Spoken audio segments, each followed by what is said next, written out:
Hi, I'm Tane. And I'm Aid, and this is Altar Call, a Married at First Sight podcast.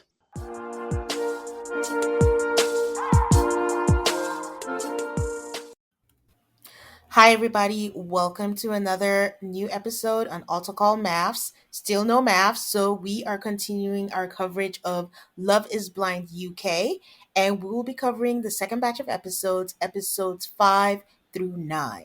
Hello, Aid. How are you? I'm great. How are you? I'm doing good. I am filled with Love is Blind. There was something about the schedule that felt a little off. Yeah. I don't know if they intended. So I was actually surprised that it was 5 episodes. And then somewhere after the second or third episode, they gave us a little trailer like coming up this season. And I'm like, did they intend to drop 5? Because considering the next batch is just 2 episodes, I don't know if they played around with the episode drops, but it just felt like a lot. It suggests a lack of confidence. Like, oh, we're supposed to drop like 3 episodes and then drop 2 episodes and then drop 2 episodes, but we decided to do five. I was like, wait, did nothing happen? Is there no payoff? I'm a little paranoid, but we'll see. We shall see. Okay. Before we get into it, please share what housekeeping we have for the week. So, in very exciting news, you and Nana will be covering the Love Island reunion, Yay! which will be There has great, I'm sure. Yes, it will. There has been so much drama off air. Like it would be nice to see it all play out.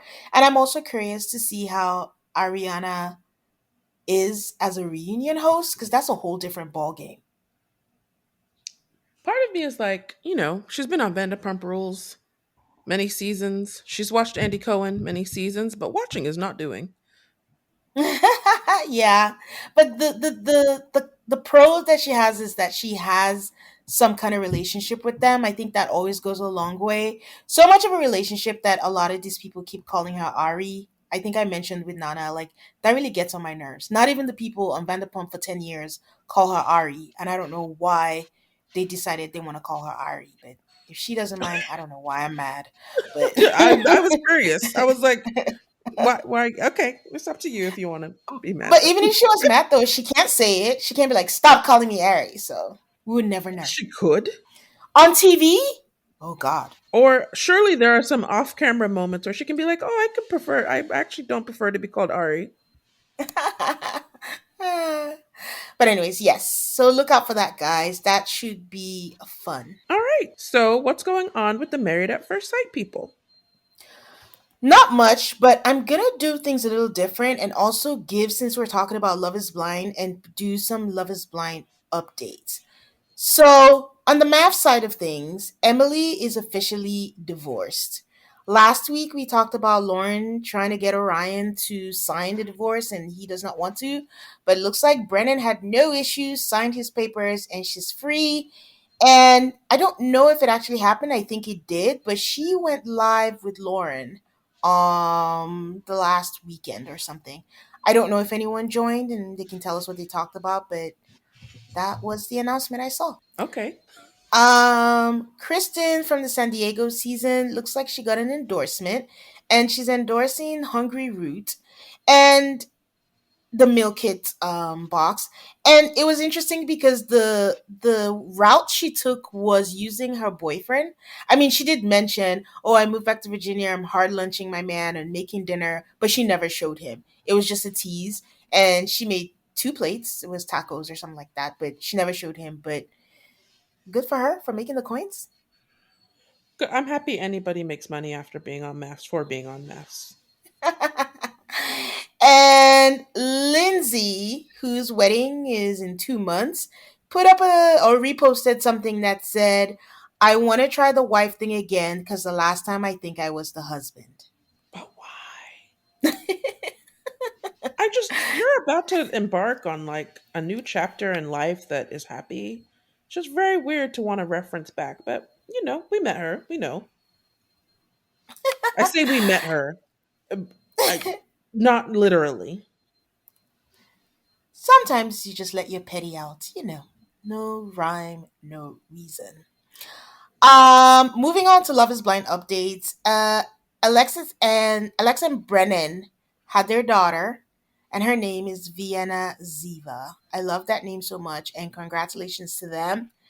And for anyone who didn't know, they were on the IVF journey, and during the IVF, she found out she was pregnant. So it was a long road for them, and we're happy for them.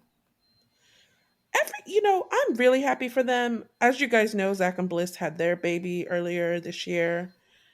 After the last season of Love is Blind, people were just like, oh, Love is Blind was only created as a TV show so Lauren and Cameron could meet. And I was like, where have you people been? Like, we have two babies on the way. Like, I feel like the Alexa and Brennan and a lot of the other couples don't get the attention or the I respect. The best analogy I can give is, let's say there's a couple and they say, between us we have 6 years of upper education or what's it called, whatever, of education, but it's only one person who went to college and grad school.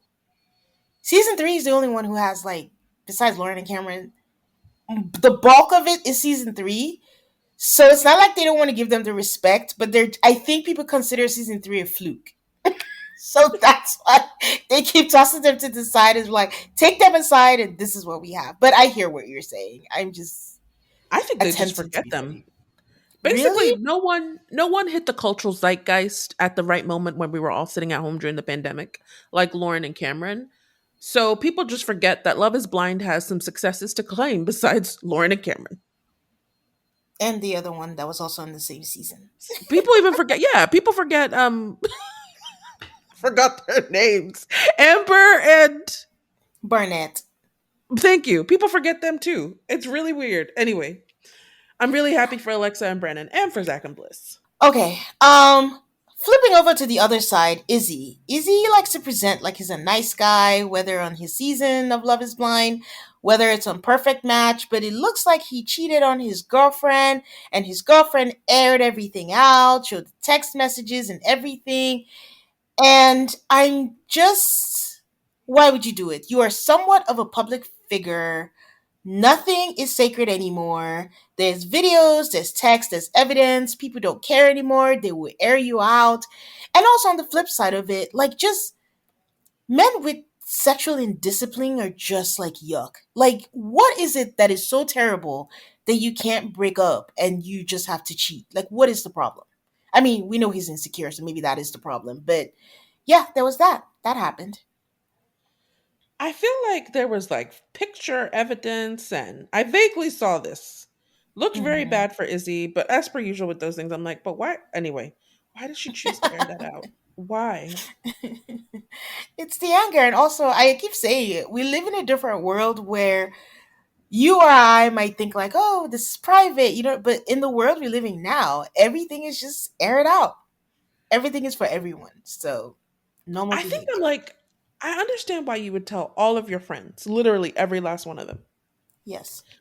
But when it's like a public figure and you're telling literally millions of people, I'm like, oh, that's a choice. I'm not saying it's a bad choice, just a choice.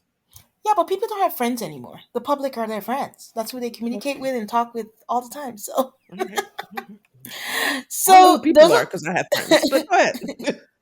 so those are the updates that I have for Love is Blind. The rest of what I have is kind of like a update on some things or loose ends from last week's episode when we talked about it. So, I'm holding myself accountable. I remember I said that there was just 13 each of the people. I looked it up and it was 30 singles, so I was off by 2. It was 15. So uh, 15 men and 15 women. Yeah, and in one of the episodes that we watched, someone did say me and 14 other people, which I was like, oh, okay, yes, there were 15. We talked about the hosts a little bit, where we were like, oh, what did they do in the past? I looked up really quickly there, but Matt was also in a boy band. It wasn't a big one because I don't remember the name. But I think the interesting part to me is they've been together for 20 years. And he is 41 and she is 48. Do the math. Hmm. He was 21 and she was 28. And I'm not saying like this is common in the UK, but it reminded me of Liam Payne, who was in One Direction, who was on The Voice. No, X Factor US. And one of the judges was Cheryl.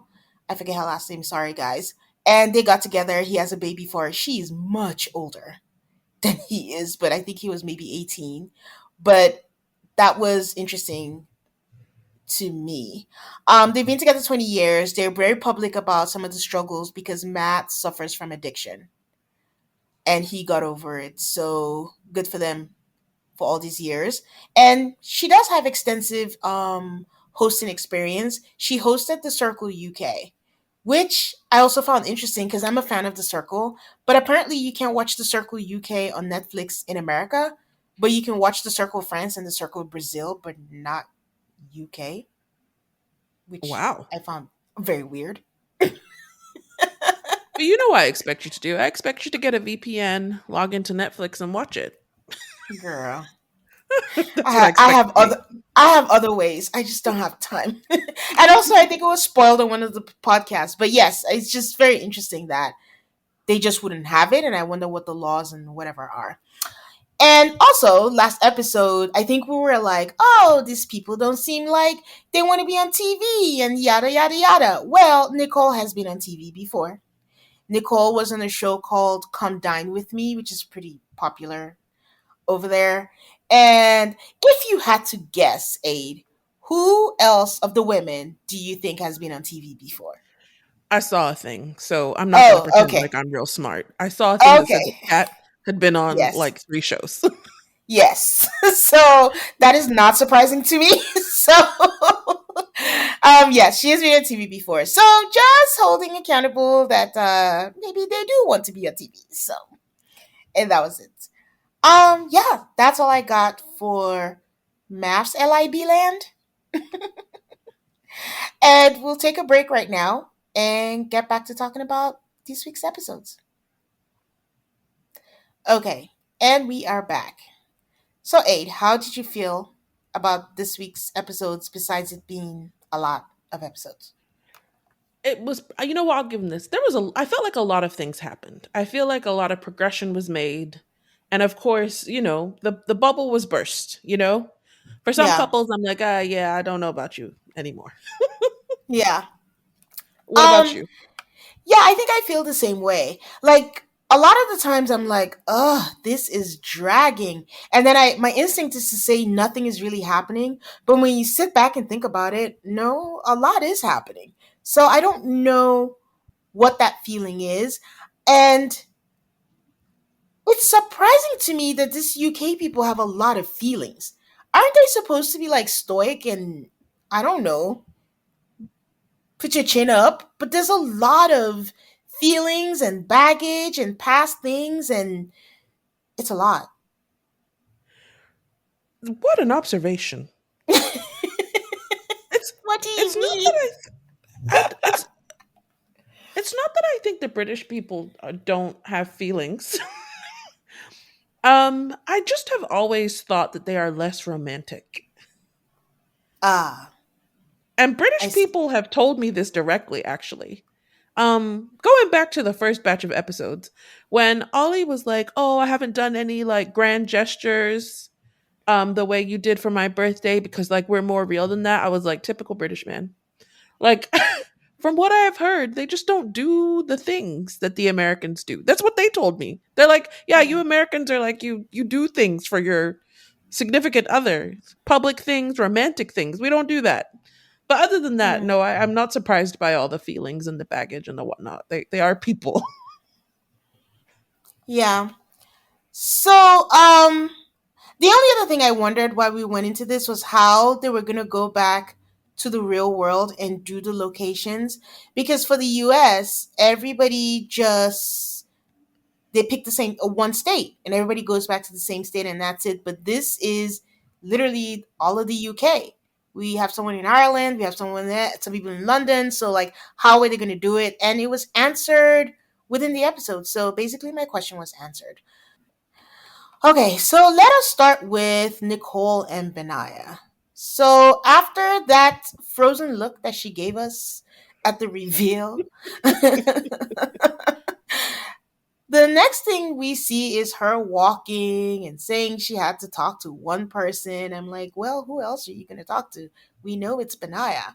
So she tells us that, when he comes in, they meet each other. And I will say this, they do look like they haven't seen each other before. Unlike when Zach and Bliss met, and we were like, they look like they know what each other look like. And like in other reiterations of the show, they look each other up on Instagram and things like that. But it seems, and we'll see further in the show, I got the impression like they really didn't know what other people look like, which was interesting to me. Huh. I wasn't sure one way or another, but okay. She looked surprised. So she tells him that she wants to apologize, that she wants to be with him, and she wants to let him know that he's not second best. And I get it, and I know Zach and Bliss have shattered the myth, but when people say this to me, you are like, you were second best because you weren't chosen first. That's how I Yeah, see it. I mean, I used to have a very strict anti sloppy seconds philosophy, but Zach and Bliss cured me of it. So, yeah, I see your So point. I also see counterpoints. she tells him that she instantly knew that she made a mistake, and that the minute she saw Sam, she knew that something was wrong and something was not right. I feel like I have to call BS on saying that something was not right, because if you knew deep down, she said, I always knew something was not right. If you always knew, why would you choose Sam? I look, I'll give Nicole this. I thought she chose Sam because Benaya did not seem sufficiently into the concept of the show. Okay, we'll give grace. Um, she said, I can't remember if he said it or she said it, that he didn't seem to be emotionally available. And she does say that at the end that he was right about Sam. So all is well that ends well. He gets on his knees and he proposes to her. And unlike her and Sam, they actually do kiss. They didn't kiss at first, so I was worried. They were doing that hug thing, that kiss on the cheek thing, but then they eventually kiss. How did you feel about that? I just had very good vibes from that meetup and I was rooting for them. So, yeah, that's how I felt. Everything just felt so natural, unlike her meetup with Sam. So, yeah, I thought they seemed very good together. It's funny you say that, because my take on them is every single time I see them, I don't know how they do it. I can see how they belong together, but every one of their meeting to me is awkward. It's just never free flowing. There seems to be awkwardness between them. So, yeah. I don't think it's awkwardness between them. I don't know how to describe Nicole, but there's like a franticness to her that never leaves. Okay. And then, of course, my next thought was like, well, do they get to join the honeymoon? And I'm sorry, guys, that I keep comparing it to like Mexico, because I watched them in tandem. Because there was a couple who never made it, but they never made it to. Oh, they did make it to the honeymoon. Never mind. I was gonna say they didn't make it to the honeymoon, so I wasn't sure if. And we don't know how much time is between all this, so I wasn't sure if Nicole and Benaya were gonna make it to the honeymoon. We find out later that they did, but we'll get there, and we'll go back all the way back to Greece, where all the couples are together and going to meet each other for the first time.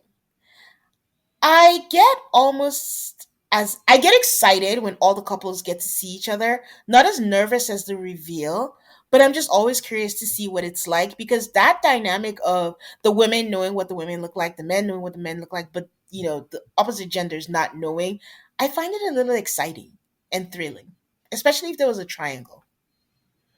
Yes, of course. They all walk in, and Ollie says that Kat is very pretty. and looks exactly like he thought she would. When people say that, I don't know what they mean, because how do we even verify what it is? But I wish they would actually say what they thought they looked like so we can match it up and be like, are you right, or are you just saying that? My interpretation actually of them saying that is um I wasn't missing anything. Oh, I thought if I had to guess, I'm thinking like, oh, she sounded hot and she is hot. I don't know.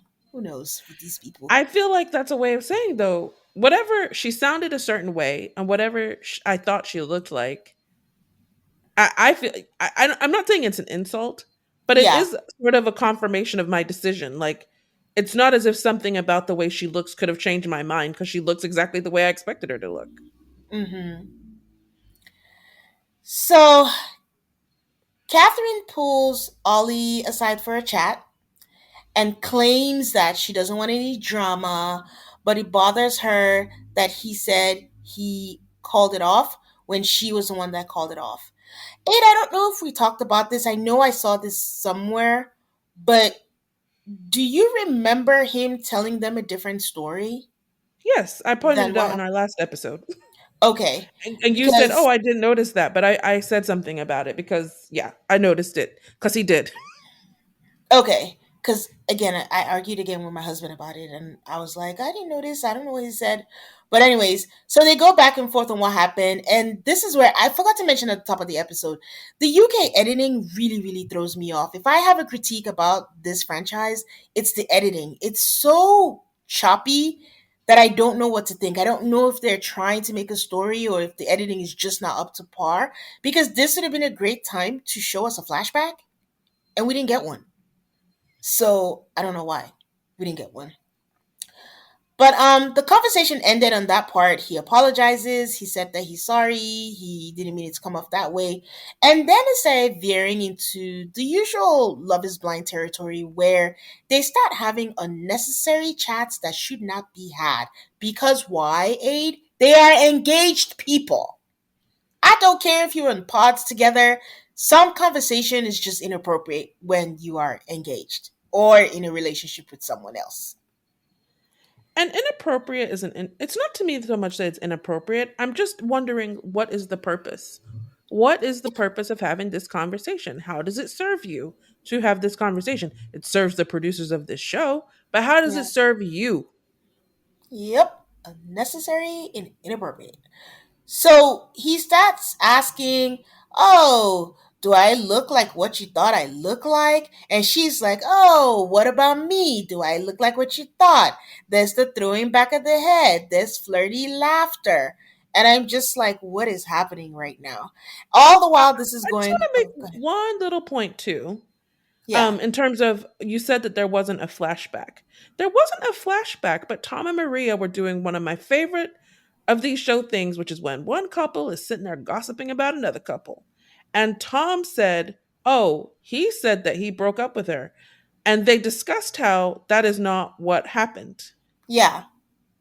Yes, I agree, but I just think maybe I'm spoiled by the way we do TV here. Even though they're saying it, everybody has their retelling of everything. Nothing at the end of the day is better than just seeing what happened and playing a flashback. Okay, carry on. So, so all this while, Demi and Jasmine, who are besties, are on the other side of the beach, but Demi is backing them so she can't see. Jasmine can see it, and she's like, huh, there's some laughter. Are you bothered? Are you worried about it? Demi starts getting in her head, and you can kind of see that she's getting in her head, but they kind of just play that off and then they move on, to the conversation just ending. Then we see Kat telling Freddie about the conversation, and in my mind, the way she retold the conversation was a little different. But I don't know if I'm tripping about that. Like the basics were correct, but the way she presented it was just a little different. I don't know if you had any thoughts I on I I, I don't. that. So, anyways, after that conversation, I believe that Ollie starts acting weird. because immediately you have that conversation. Same way Kat went straight to Freddie. I would assume that he would go straight to Demi and be like, "Oh, we had a conversation. It was fine. It was that," but he didn't. And then she went up to him. "Oh, how was it?" He was like, "It was fine," and then that was it.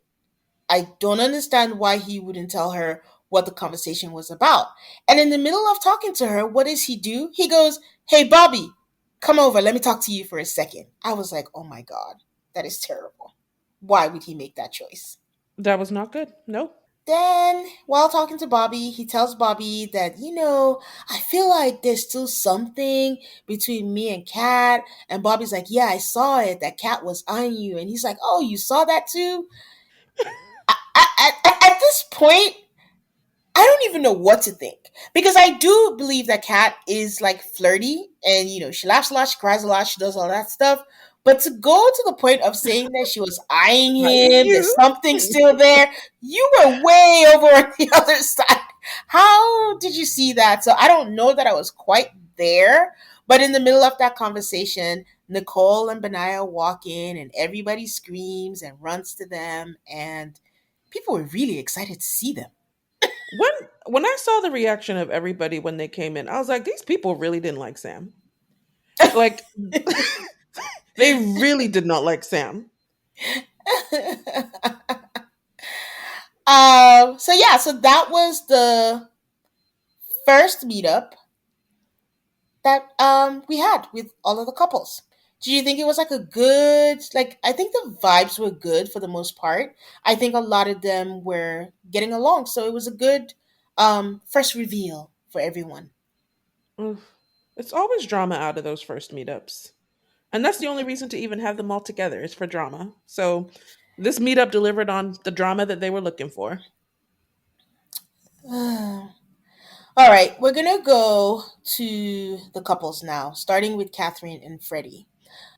So Kat had brought up Ollie, and this is not the first time she had done it. She said, "Oh, I'm so nervous to see him. I'm so nervous to see him." So at this point, before that meetup, Catherine tells us that she feels sometimes that she's not good enough for him, and she needs reassurance and all of that stuff. And then they have a conversation. They have a conversation where she asks him, "Have you ever cheated?" Freddie was like, "Yes, I have." And then she asked him, "Did you tell her?" He was like, "No, I didn't because she found out." She says it again. "So you didn't tell her?" He goes, "No, I could not. She found out." And then she starts telling us how she has been cheated on in every relationship. And because of this, Freddie has gone down a notch.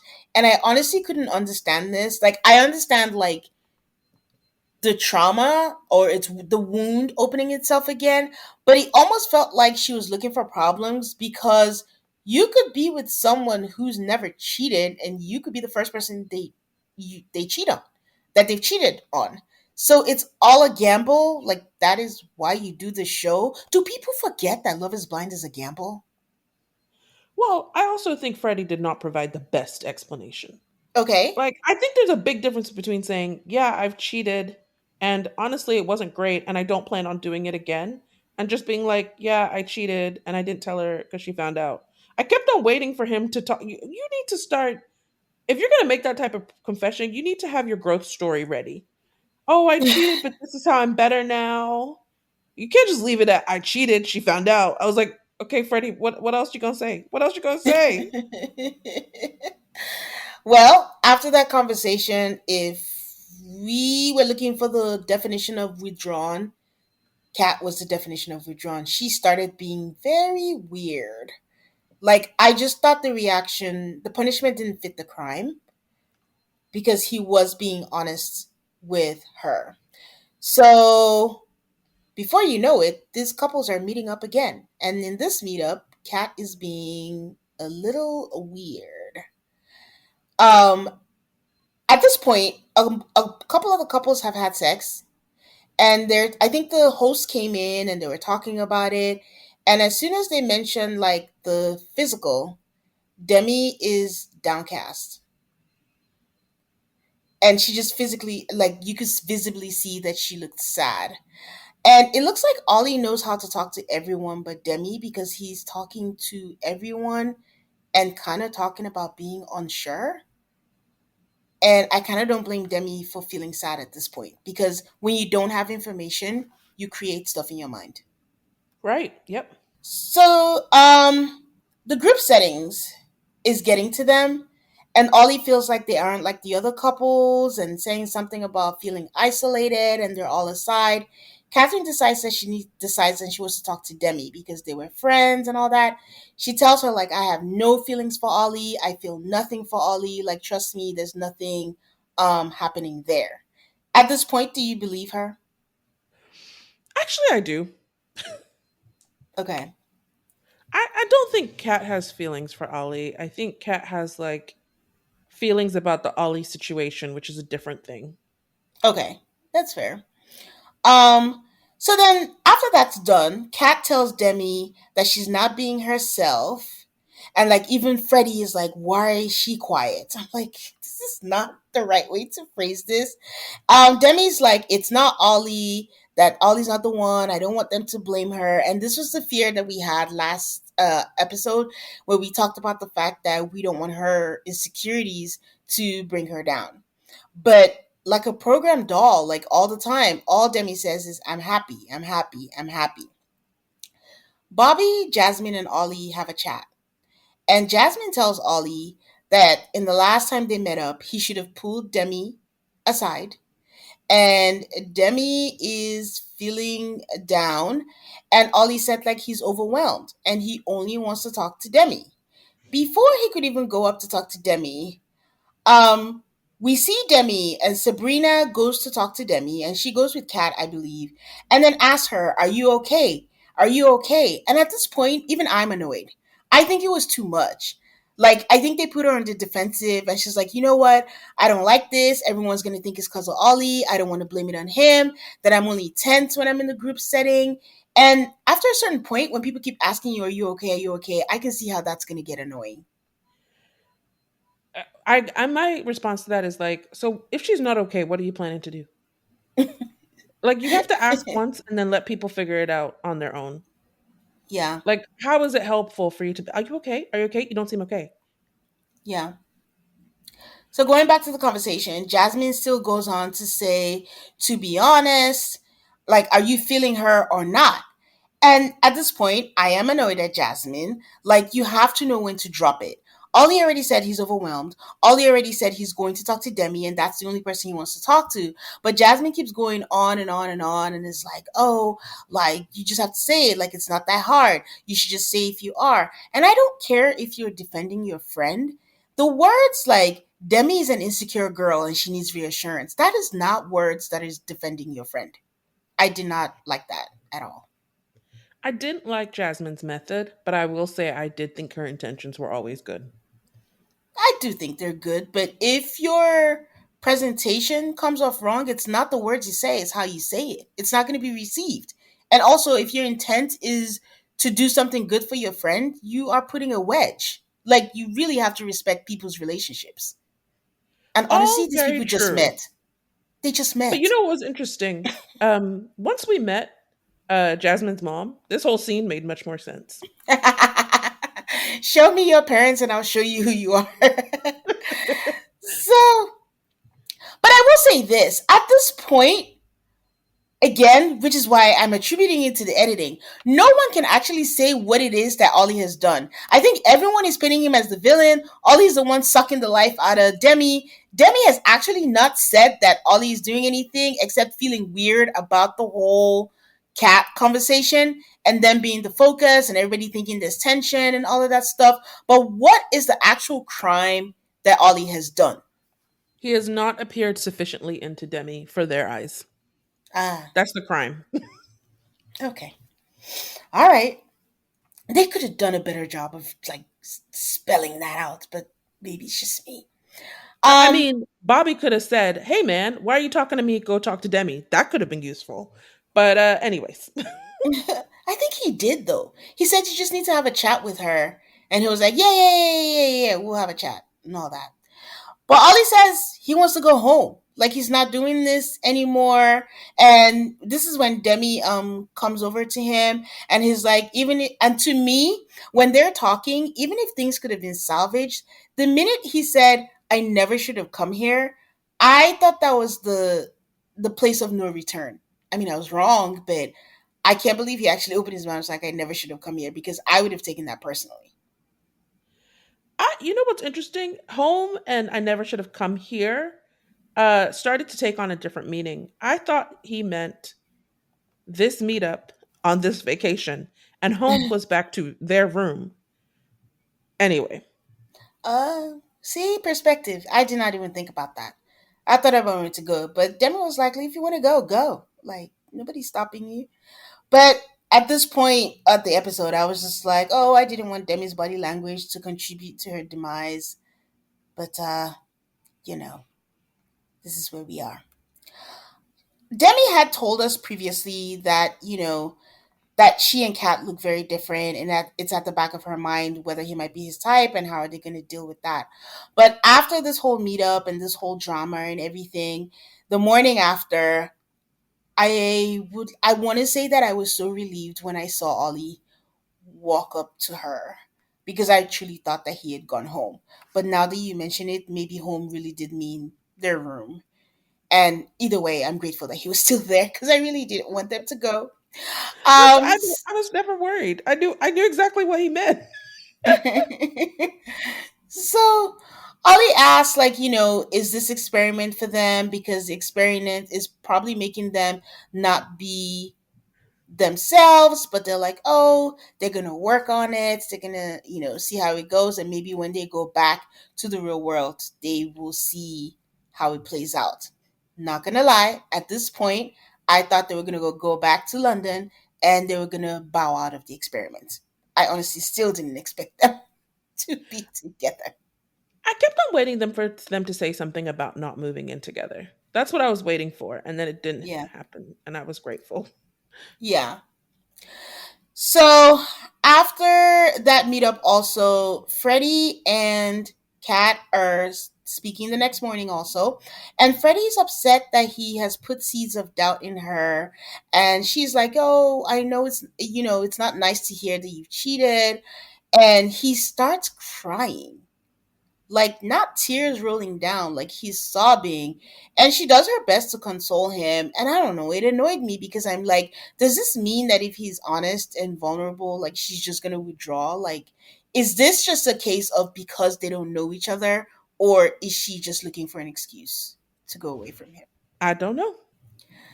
So Kat at this point is being a complete bitch to Freddie because they go shopping and he's being playful and he's holding her and he's doing different things and she's like, you joke too much, you're annoying, you don't know when to stop. I think at some point she said, don't stroke me, I'm not a dog, right? And I'm just like, I don't know what you want from this man. Then they talk about, is this something you can see us doing when we go shop? And Freddie's like, oh, I probably just sit. Like, that's what you see when you go shopping. The men just sit down and they just go on there.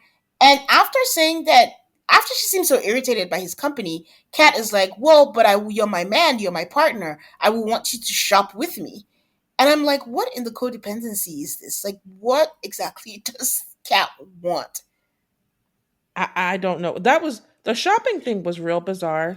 And it's one of those things where I'm like, is there some sort of context that we're missing? Because from what we're Exactly. seeing, he's behaving like a normal person and she is mad at him for Yes, being a normal for being person. for being We're trying to alive. have some fun. So they go see Freddie's house. Freddie lives in Bolton, and she is so surprised. And suddenly we see this turnaround.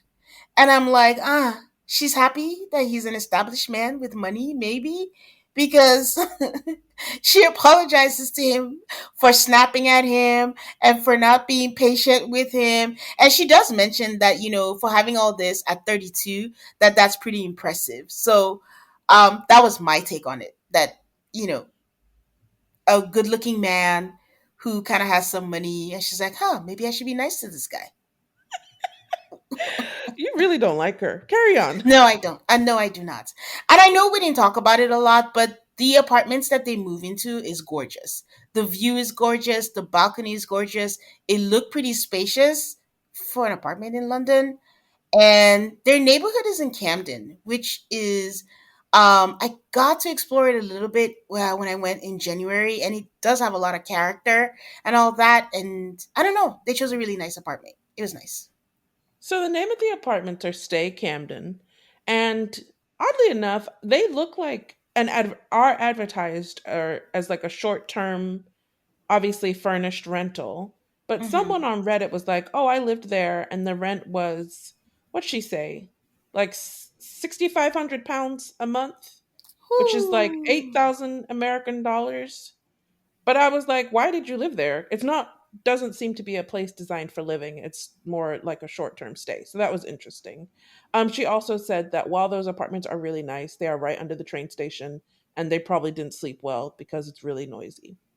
Yeah, I thought about that because in one scene you could see the train literally go by, and I'm like, how did they even get that shot? Because that train looked like it was really close and really loud. um. Okay, so they meet the family. This is my least favorite part. Maps, Love is Blind, or whatever. I'm not a fan of the family, and because there's six couples, there's like 12 meetups. Well, except Ollie. That's a different conversation. But Ollie, we didn't meet anybody from his side. Don't know why, but it was a lot. So, did it bother you, or is this just a me thing? It was a lot of family meetups, but it wasn't just family, it was family and then some people Friends had family and and friends. friend. It, Yeah, it was too much. yeah, it was. So they meet his family. His family is lovely, but his sister has a conversation with him, and his sister susses that he's reserved. Okay. I That love part, that yeah. Freddie's sister's name was Betsy Dora. What a name. She was pretty too. She was very And pretty.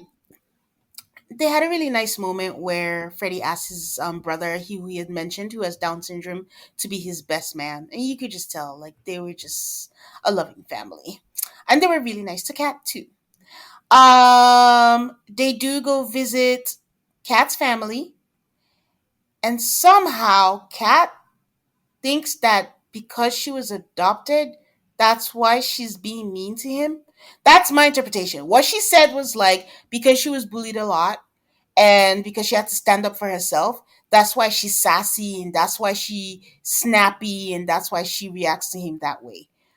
Again, not to be insensitive, I just don't still draw the parallels between both. And, the thing about life circumstances is sometimes you can assign a why that's not true. Yeah. So for her, she's decided that the why is that because she was adopted.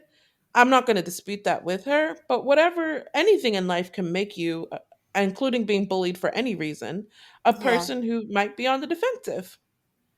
Yeah. But it's also part of your job as you grow older and become an adult to work through those things and try not to inflict pain. You know what it's like to be bullied. Why would you want to talk terribly to another human being, especially someone you claim you love? So, anyways, her parents are really lovely. Her parents are really nice. They really like Freddie. They say they look good together.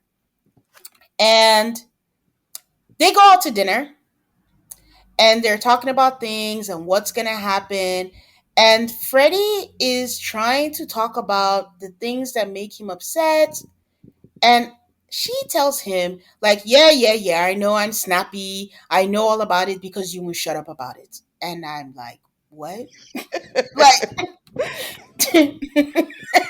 they're telling you this is a problem and you are actually being rude about it, and he just takes it and he doesn't say anything.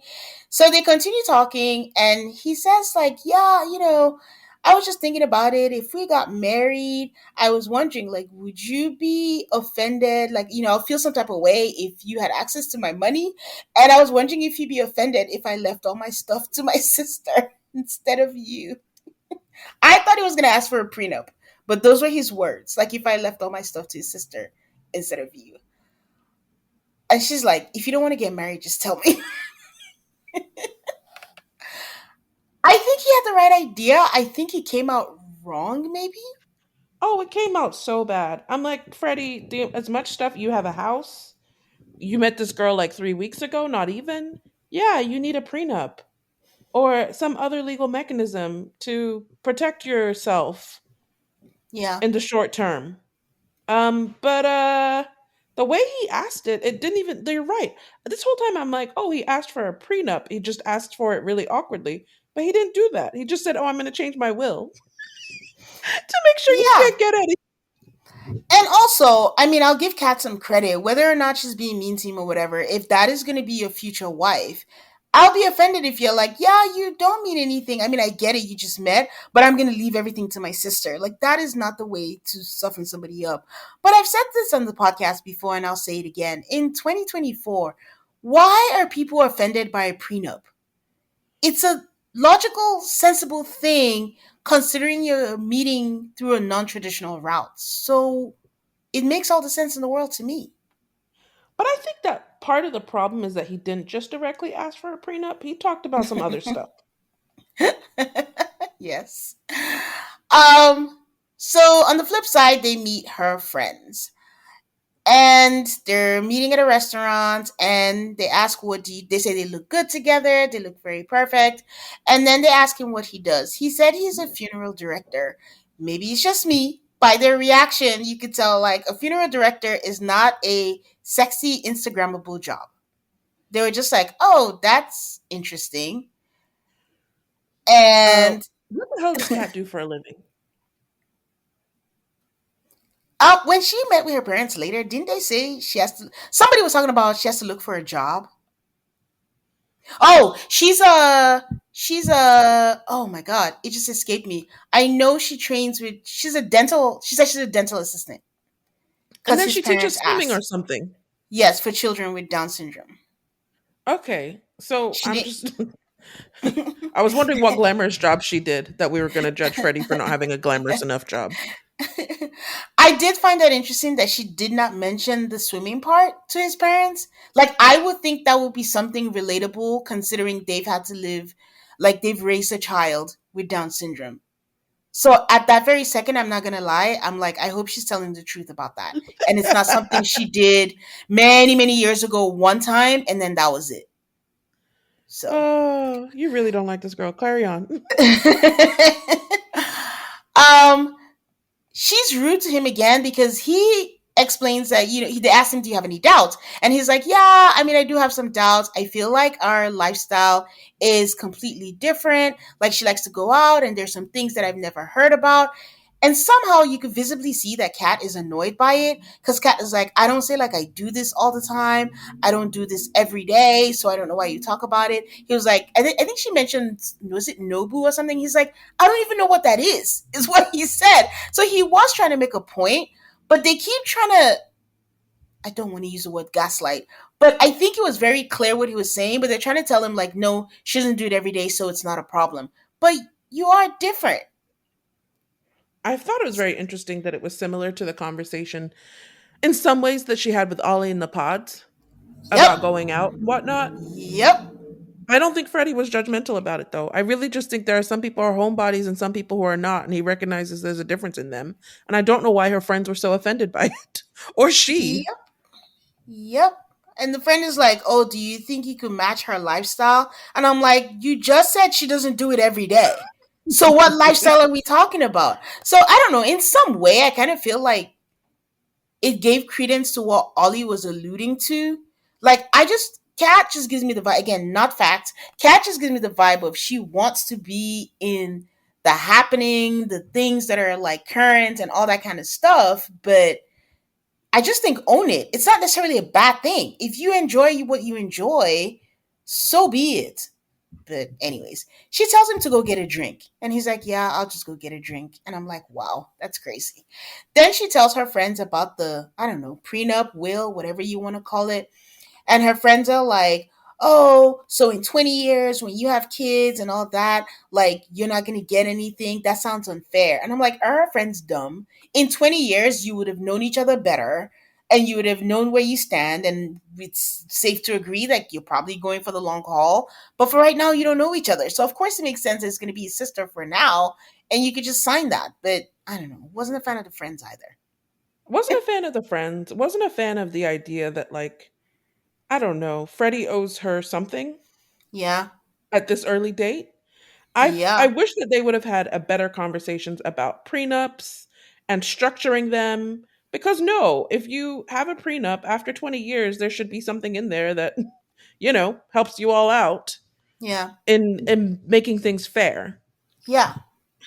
And also 20 years. I can't believe they used that as an example. That's a long time. Um, so her parents come over to the apartment, and honestly, Aid, by the time her parents came over, you can see that the light has died in Freddy's eyes. He was just a zombie. He's just there, just like, you know, going on that, and that was it. It wasn't really, he was just going through the motions, answering the questions, but her parents loved him and think that they'll be there together.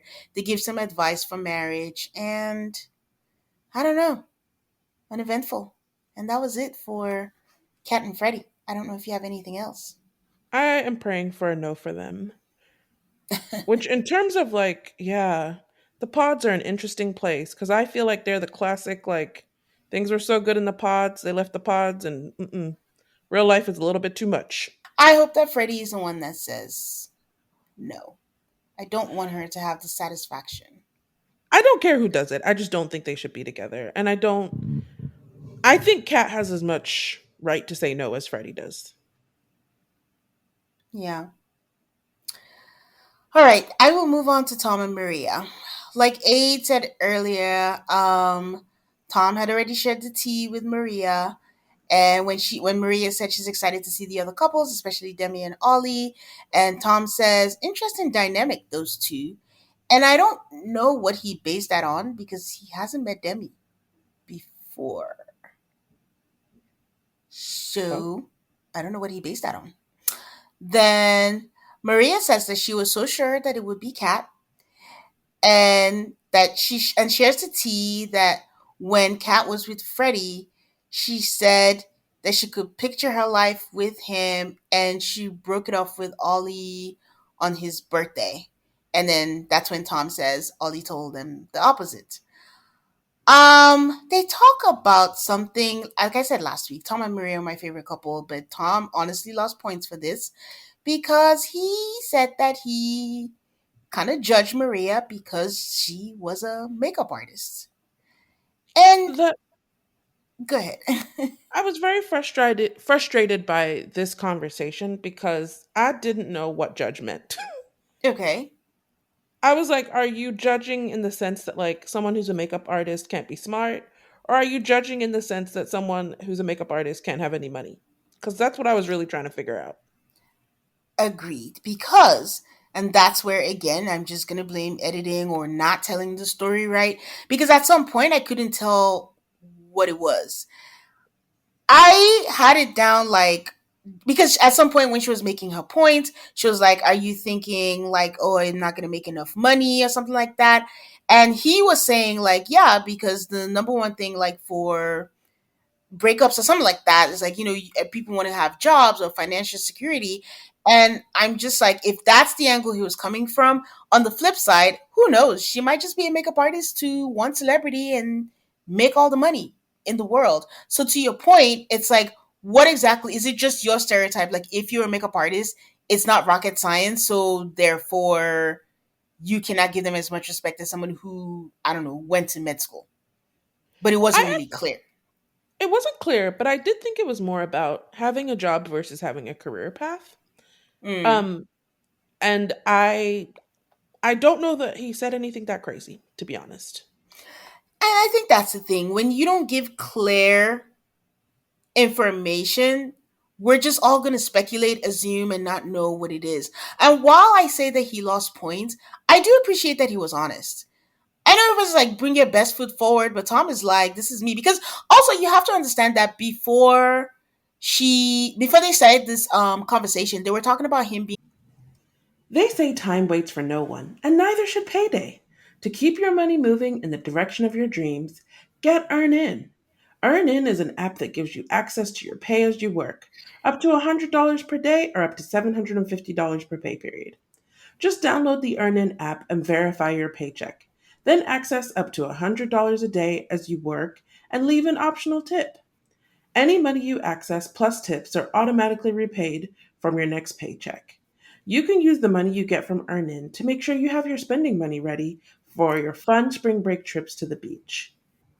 Make EarnIn a part of your financial routine and join EarnIn's over 3.5 million customers who say things like, when I think about EarnIn, I think about financial stability and security. It gives me a lot of peace of mind. Download EarnIn today. That's spelled EARNIN in the Google Play or Apple App Store. When you download the EarnIn app, type in Alto Call on the podcast because when you sign up, it'll really help the show. That's Alto Call on the podcast. Subject to your available earnings, location, daily max, and pay period max. See earnin.com/TOS for details. EarnIn is a financial technology company, not a bank. Bank products are issued by Evolve Bank and Trust, member FDIC. Armoire makes getting dressed easy. With a clothing rental membership from Armoire, build the perfect wardrobe with brands that are high quality, unique, and recommended just for you. All you have to do is take a 5-minute style quiz and select items from your dynamic personalized closet. The styles show up at your door in as little as 2 days. Then, when you're ready for new clothes, just swap them out for more new to you styles. I had a birthday party last week, and Armoire came through with a dress that none of my friends had seen before. Guys, did we also mention that the style quiz was so easy? It really was 5 minutes, and you can find all the styles that you're looking for. Also, it is women founded and women led. They even spotlight women owned designers on their website. Right now, our listeners can give Amoir a try and get up to 50% off their first month. That's up to $125 off.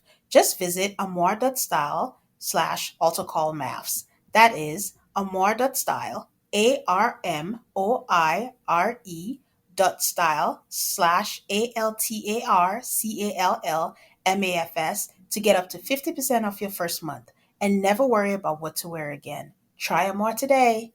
Whether you're going through menopause, perimenopause, or just hate that vicious week before your period when you have those terrible cravings and can't seem to find comfort in your body, then you have to try Hormone Harmony.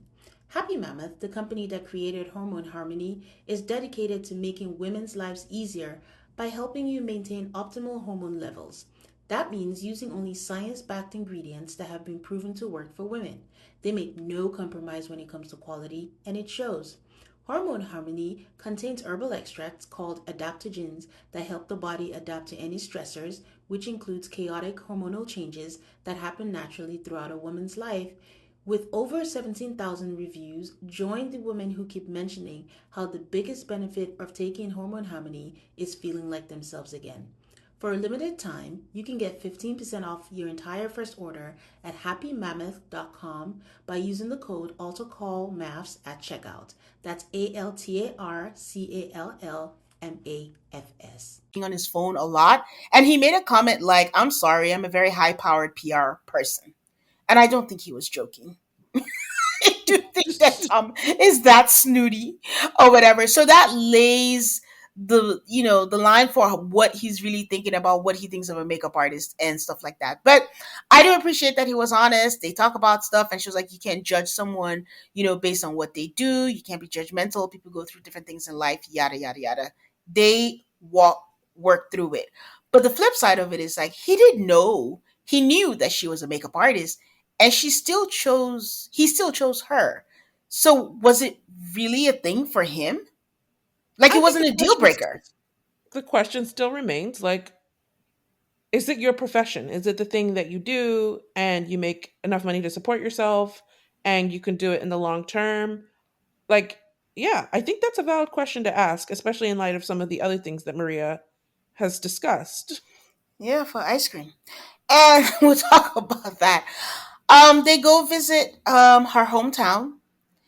And my first thought was like, as we know, Maria is Muslim and her family can be traditional. They talked about it a little bit. She goes like, no PDA, no, extreme show of affection and all the things that are required for her culture and her religion. But then I was like, how are you going to explain to them that you're living together? Isn't that against the religion? But that didn't come up, and that wasn't an issue. Yeah. So, Tom's mom, we find out, I mean, sorry, the meetup went really well. Her family was lovely. Like I said, a lot of the families in the UK version were very lovely. They were very nice. You know, her sister, who she said is the most special person in her life, took Tom aside and talked to him. And he brought up their dad. She says crying. And I was like, oh my God, what is he going to do? Some people just don't like to be touched. But he just put a hand on her shoulder and she didn't reject it and it didn't seem awkward. So I was like, oh, thank God that, went well. Um, he has a conversation with her mom. Her mom just gives them all these nice words, and he asks for her blessing. Like, if we do say yes, are you, giving us your blessing? She's like, 110%. And it was so cute when she was trying to get up. It was like, let's go out. And she's like, can I have your hand to get up? And it was just a really nice thing. And I think it went really well for Tom. That garden that at I wasn't sure if it was her family home, her sister's home, whose house it Yeah. was, but the whole setting was just gorgeous. And then they brought out Moroccan food, a lovely couscous dish. It was just really pretty, just dramatically pretty. Yeah. We find out that Tom's mom is concerned about the experiment and she's not going to be part of it. And Tom says that she's the person that he wants the most to be at the wedding. And Maria asks him, is this going to impact your decision? What will happen on the day? And he says, yeah. And this is what makes me think that this wedding is not going to happen. There's a lot of things that make me think that that wedding is not going to happen. Because I mean, again, Mexico, somebody, their dad was like, "Yeah, I'm not gonna come," and that was his reason for not saying yes. Was like, I can't imagine having a wedding day and my dad is not there. I'm never gonna have another wedding day. Well, that's not true, but yeah, I can imagine getting married without my dad. Um, these people meet up again because all they do is meet up, but this time it's like all the couples and all the pod squad and all the people coming to there. This time, Kat and Freddie are the awkward ones because at some point it was Demi and Ollie, but they're good at this point. And Kat and Freddie are the ones just being distant, not being together. Like I said, the light is out on Freddie. His shoulders are slumped. This very, very attractive man has been reduced to doubting himself. And add that to the reason why I don't like Kat. Like, look what she has done to this man. So the girls tell Demi, like, "Oh my God, your body language is so good today. It's really good." I'm like, guys, you can't keep commenting on Demi. But what they're insinuating is trying to find out if they've had sex. But Demi's like, she's not going to talk about it. She even cracks a joke, "Oh, wait till marriage and all that." And like, spoiler alert, by the end of these episodes, I still don't know if they've had sex. So Oh, after she was talking about saving sex for marriage, I was like, oh, they've had sex. okay, all right, good for them. I hope so. Um, Tom tells Benaya about a spat that they had where Maria thinks that a man should pay for everything. By his accounts, I think I heard this different, but you can correct me if I'm wrong.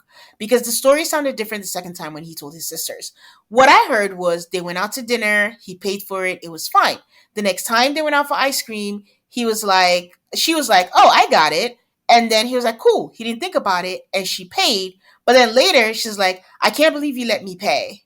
Like, I believe a man should take care of everything. You shouldn't have to pay for that and all that. And then, I mean, the next time we heard the story, which we'll talk about, it seemed like that wasn't the story that he told. But I don't know what you heard or if I just said the right thing. The way you told the first story is how I heard it.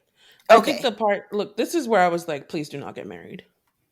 Maria has already said in the pod that she wants to stay home with her kids and she envisions a traditional, whatever that means, life Yeah.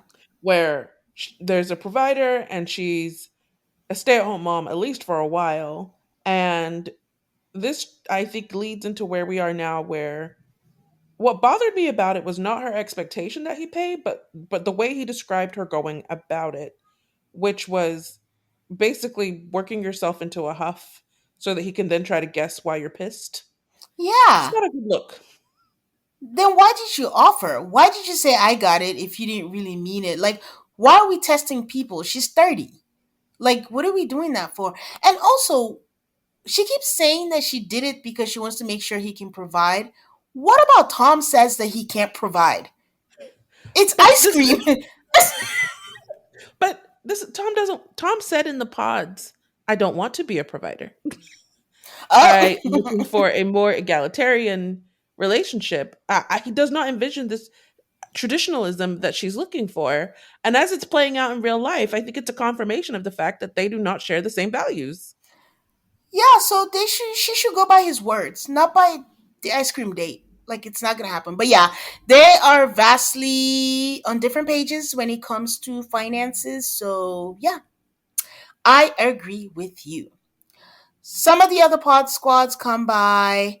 Kat is complaining to Maria, and I really wished in that moment because Maria kept saying, "So he said what? So he did what?" And then when Kat would say, "Oh, he made a joke," or like, "Oh, I love you too," I hope Maria would be like, "So what's the problem?" But she didn't because Kat just really looks stupid to me. Um, one of the pod guys, I forget his name. Was it Aaron? The one who didn't Yes. find someone, but is the house psychiatrist. Hmm. Ask Ollie, man to man, if another female was to catch your interest, would you do something about it? And I'm like, what is that's the stupidest question you could ask? Like, what again, these people are not taking this seriously. Why are you asking him that question? Ollie says, like, oh, he doesn't think another girl could catch his interest at this point, that he's all 10 toes down for Demi, and that she's great and everything is good with them. Two girls walking. It is Tasha, who was in a triangle with Tom and Maria, and Charlotte with an S. I don't think we had any story about her. So I've never again, seen Charlotte in my life. that's what I'm saying. Like, we had no story with her. So why they made her walking with Tasha and then try to make it like it was a thing? Oh God! Again, And choppy Charlotte was a storytelling. walking, I mean, this is not nice, but I have this thing where I'll look at someone and I'll say, Tanner or mixed? And Charlotte had that going on. I was like, what is going Tanner or mixed? Oh, she did just look biracial to me, but who knows? And I find it. I mentioned this earlier. Again, they seemed surprised. They were like, "Who is this? Who is that?" That the men generally don't know what the women look like. They didn't look each other up on the gram, I guess. So, in 5 seconds after Ollie says that he is not going to have another girl catch his interest, he turns back to the guy and was like, I'm not gonna lie. I'm not gonna lie. Charlotte, looks wise, she's mad. She's mad. She's a Martin. And I'm like, oh my God, Ollie. We're rooting for you. Why? Why would you do that? But I think he remembers he's in the experiment. He says that he remembers why he's in this experiment and he only wants Demi. Why even say the first few words in the first place? Keep it to yourself. Oh, So, Britishisms though. She's a mad thing. Okay, keep on going. so Sam walks in, and Kat can't stop saying, "Oh my God, he looks like my ex. Oh my God, he looks like my ex." And I'm just like, if Freddie did this, you would add that to your gigantic list of things that he's doing wrong. You said it once, we heard you, and that's enough. So that happens. Sam and Kat have been separated this whole time, but then they get back together after Tash and Charlotte walk in, and then she goes to him, and then she says it again, like, "Oh, he looks like my ex." Then she asks him, "What did you think about the girls?" For some reason, I think Freddie's just awkward. He somehow tells her that he finds Charlotte attractive. At first, he said the girls are fine, but she was kind of goading him, and then he's like, "Yeah, they're fine. Like, yeah, I'm not gonna lie, Charlotte is attractive." And then she's like, "You don't know when to stop, do you?" And then he's like, "You just said that Sam looks like your ex a million times. I did not make a big deal about it. Why did you do this?" And Kat is doing that thing where sometimes we find on maps where only the girls' feelings matter. Because she's like, I need reassurance. I need reassurance. We see that Freddie needs reassurance too. The man thinks he's not good enough. The man is crying on the bed. The light is dead in his eyes. Like, I don't know. These people should not say yes at all. Apparently Ollie and Sam are good friends, which does not give me good vibes about Ollie because why does everybody hate Sam and you like him? But they go to the side People, to you have to contrast. This is what I meant. When Benaiah walked in with Nicole on the honeymoon, everybody, all the men were ready to hug him, kiss him. Oh, you're so happy we're here.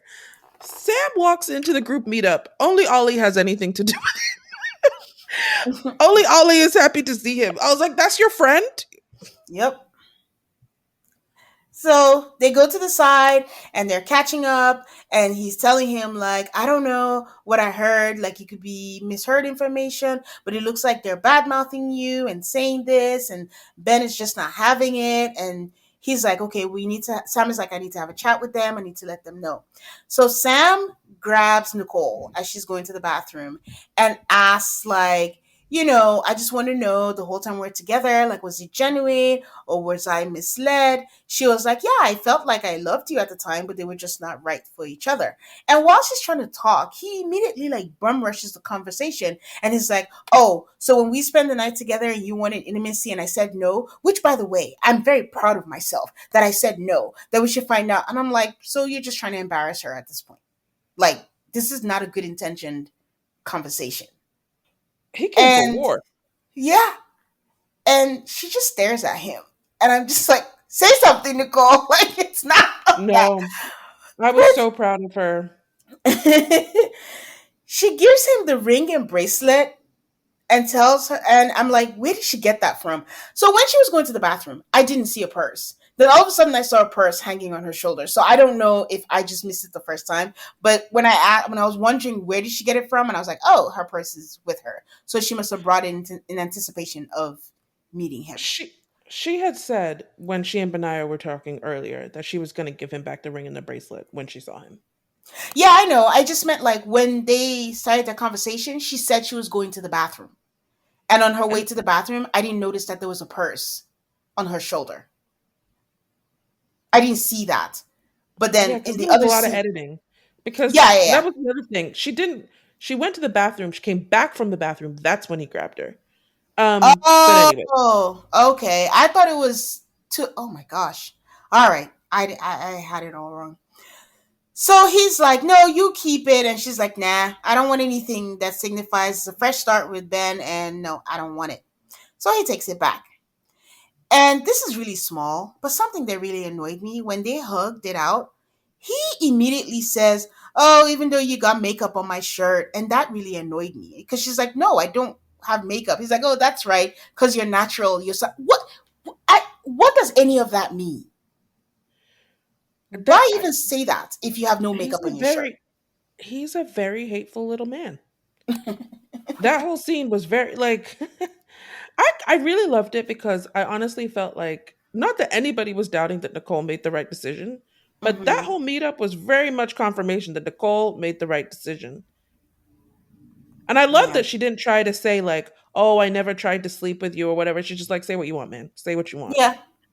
I'm not going to indulge. But I don't know. All that money he's spending on the outside, he needs to spend it on the inside of himself. So she tells Ben that he got asked how the chat was and all that. She tells Ben that regardless of whether, he was being real or being fake, she just wants to move on. And he says that he's concerned that she still thinks he's a nice guy. I don't know. On one hand, it's easy to see how Benaya is like holding on to this. Like, he just seems really annoyed by it. On the other hand, I mean, to me, I think Nicole is naive.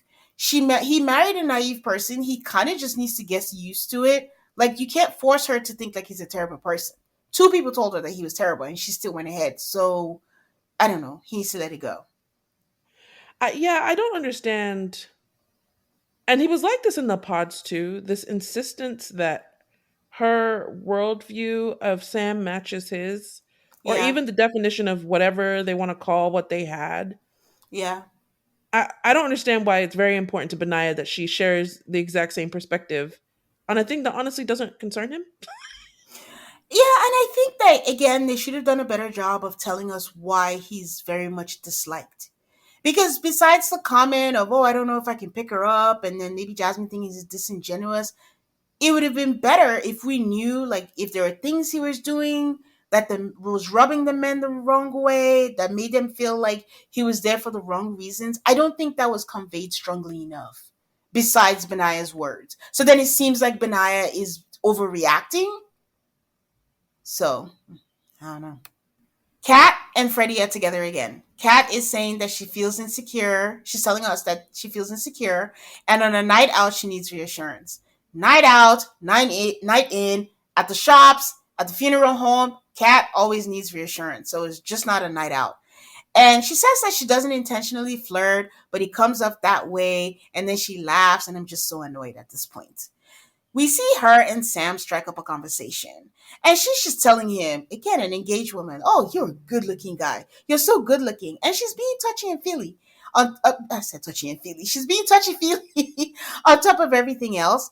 And asking him, like, I mean, she's joking, in quotes, date questions like, oh, so what do you do? Where do you live? And I'm like, ma'am, you are engaged. Your fiance is like within a stone throw of you. Can we get it right? This is the second tiptoeing on inappropriate conversation that Kat is having, and I'm over it. She Yeah, gets that one it. was Oh, pretty bad, especially when we get to the ring. Because, Sam is enjoying the intention and he's like, oh, I got a ring. Then we have to compare rings. And she's like, oh, I want the ring that you have. I was like, girl, girl. And then the funny thing is that Freddie is standing right behind her. Like, he can clearly hear all of this. She doesn't seem to care. yeah, that's what I was like. She's a stone throw away, and he's a stone throw away, and she was still doing this. And yeah, like you said, it was really rude because she was asking, "Oh, can I get the ring?" And then even Freddie's like, "Oh, yours is much bigger than this one." And she's like, "No, that's the one that I wanted." And then she goes even further and is like, "You know what? I'm here to listen anytime you want to talk. And if you're ever in town, let me know." That is not a woman who intends on getting married because, first of all, Freddie doesn't live in London. So what town is she referring to? Freddie shares his concerns with the resident psychiatrist, Aaron, and they mention something about her being bougie, which she says is not her lifestyle. Just not all the time, just every other, I get, blue moon. And I don't know that they came to a resolution. Aaron was just like, you have to share if you have these concerns. You cannot keep it to yourself. Tom and Tash strike up a conversation. And again, these conversations that I'm like, should you be having this? Is it necessary? But Tom telling his other choice that I'm not 100% on saying yes to a wedding, again, unnecessary. It's one thing if you're confiding to a friend, but telling the other person in the triangle, why do they need to know? That was poorly done of Tom. Mhm. Tash is uh, very odd to me. She's just a very odd person. I don't know if it's um, like he's like, oh, you have like that. Did he say geeky or nerdy energy? yes, yes. Which I think that was a compliment, but I'm really not sure. Um, it's not just geeky or she's just a very awkward. I don't know how to describe it. For me, it's insecurity. I just think she's not comfortable in herself yet. So, I don't know. Tom says that the conversation was weird, and he's not wrong because Tasha decides that it is the right time to reiterate her feelings that she loved him, or did she even use present tense and say love him, and is confessing her feelings to an engaged man. And Maria just comes over, gets Tom, and they go sit. And I love her for it. And honestly, they just leave Tash standing at the bar, awkwardly trying to find the straw of her drink. I loved it. Because Maria already said, I'm not bothered. They can talk. But when it was becoming too long and I don't know what was happening or she sensed it, walked over there, got her man, and just walked away. Um, Sam and Benaya have a conversation. He didn't want to have a conversation, honestly. Like, Benaya was already stewing the entire time. And Sam was like, come Benaiah on, you can. worked himself up. It's the same way he did in the pods when he wanted to tell Nicole about Sam. It's very interesting to watch a person just talk themselves into like more emotion. Yeah. And I think part of it is he just wants everyone to hate him, not just Nicole, to hate Sam as much as he does. So Sam even getting anyone talking to him, even in a friendly manner, is really gets to him, I think. So they have a conversation and he mentions yet again his thoughts of him not being genuine. Sam is kind of antagonizing Ben, like, are you gonna let me talk? Are you gonna say this? And then while he's talking, he was like, oh, so when she wanted to sleep with, oh, sorry, You were still talking? What were you saying? And then Benaya just laughs and was like, what were you going to say? And he's like, you are aware that when she stayed at mine, she wanted to sleep with me. Benaya just laughs and he walks away and he tells him, like, I don't appreciate that lack of respect that you did. And then you can see him just like really angry. Like he just bends over and then he calls him an asshole as he's walking away. And Sam in turn calls Benaya Bollywood. I don't even know if that's offensive, but I know he I means thought like he he's said being Hollywood. dramatic. No, he said Bollywood. Oh, I heard Bollywood. I heard Okay, Hollywood. let's go with Hollywood. But I know he's trying to say that he's being dramatic, but I'm just like, that was the end of the conversation. But for all of Benaya being so mad, I am glad that that was his reaction and he walked away because there's really nothing else to say that wouldn't end up because Sam was intent on making Benaya go out of character. So I'm glad that he did that. And I Okay. mean, Sam was intent upon getting some.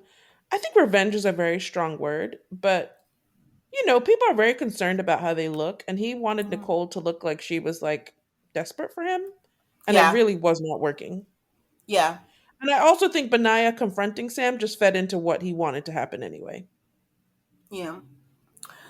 The most fascinating thing for me was learning that what we see is they meet each other in the pods, do this like big meet and greet, and then we're supposed to assume that they don't really see each other until they leave for the honeymoon, but it's always been very unclear.